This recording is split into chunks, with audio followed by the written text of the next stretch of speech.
Hello class, my name is Liam Keane. Today I will be talking about the history of surfing.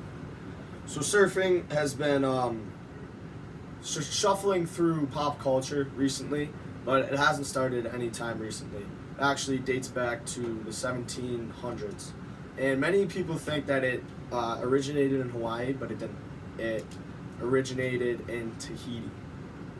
Um, so me personally, I started surfing at the age of 3. My mother taught me, and um, ever since I was a little kid, I loved it. Just getting out there on the waves, I just felt peaceful. And I joined a surf club by the name of Reef Warriors.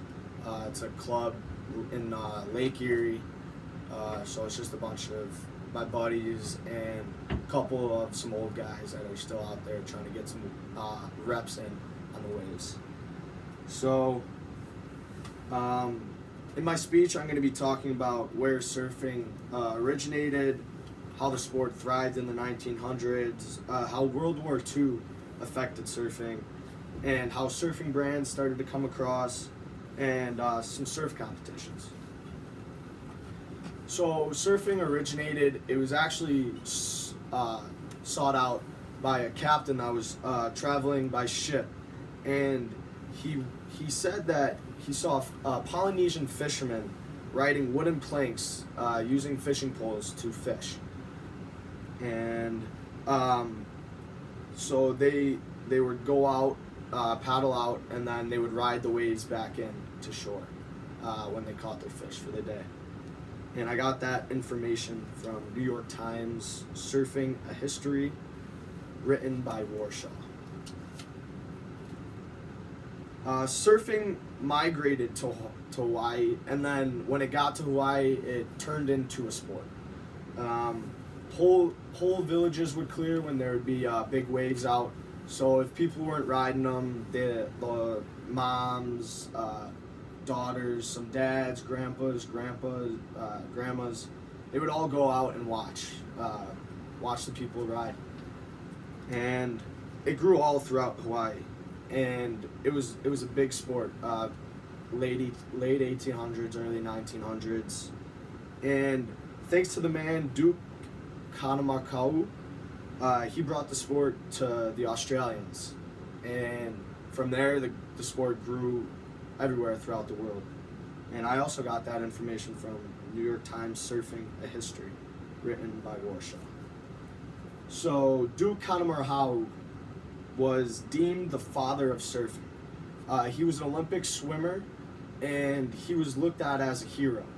So after World War II, the whole hero aspect of surfing, it kind of shifted away from being a hero because people were honestly sick at talking about heroes, war. So it kind of changed into like the bad boy, hot rodder lifestyle that what the sport has kind of veered away from today. But I got that from How Surfing Changed Over the Years by htsurfresort.com. And at this point, surfing really got into a fashion culture. Surf brands started to come about, such as Volcom, Billabong, a couple others, such as Nike. They actually started to make swim gear, and then when those brands started to come about, people realized that they can make competitions out of them. And the surfing competitions, they started in the 70s, but they really didn't start thriving until they got to the 2000s. During the 2000s, surf competitions were at their peak.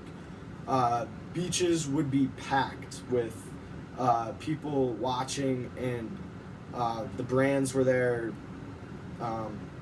with their tents, selling gear, giving out gear, just to sponsor. And the sport really grew during the early 2000s, early 2010s as well. And then the Association of Surfing Professionals, that's what it was in the early 2000s.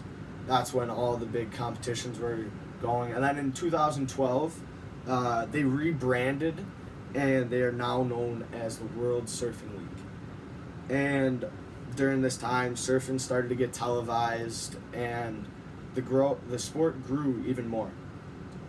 And I got that information from History of Surfing, thewaveshack.com. So surfing shuffled through pop culture. It shuffled through the heroes. They went from using wooden boards to fiberglass boards. And what started as a way to get fish in Tahiti is now a sport that is all over the world. It went from that hero to now hippie, and surfing is everywhere, and it's for everyone. So class, is there any questions? No? Have a good day.